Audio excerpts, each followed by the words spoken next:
A custard, like the one we're making today, is a kind of emulsion. An emulsion is essentially taking two ingredients that may not want to always be together, like fat and water, and forcing them to stay together. Today I'm making a crème anglaise. A crème anglaise is a sort of thin pouring custard, which is usually used as a finishing sauce in desserts. To start, I'm going to pour my milk, and then I have sugar and cornstarch, a little bit of salt.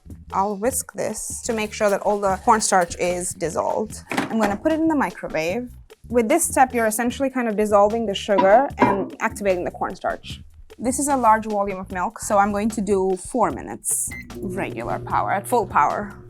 The milk is getting hot and the sugar is going to dissolve and the cornstarch is going to get activated. You can use this technique to make similar custards, such as a hollandaise, for instance, or even a chocolate or vanilla pudding. If I was doing this on the stovetop, I would be adjusting the heat a little bit.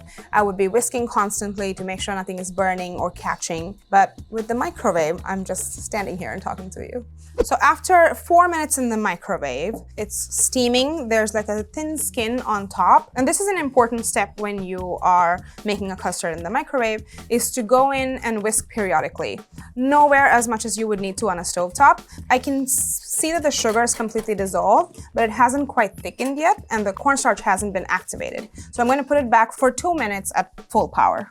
Now that the sauce is thickened to the texture I want, I'm going to add my egg yolks. I'm whisking the egg yolks in just to combine and making sure it's well incorporated. Custards rely on gentle heat to cook and prevent the eggs from overcooking or curdling. So by reducing the power level in the microwave, I'm going to ensure that the custard is silky.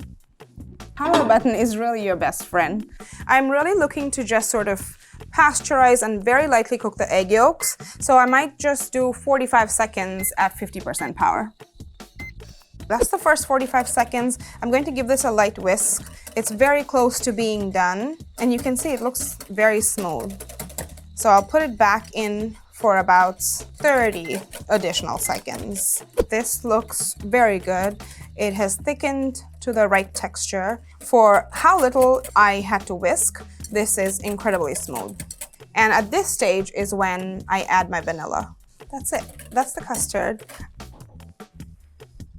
That's a very impressive custard coming out of a microwave. Custards are often thought of as being finicky and very temperature sensitive, which they are, but doing it in the microwave makes this extremely easy and very hands-off.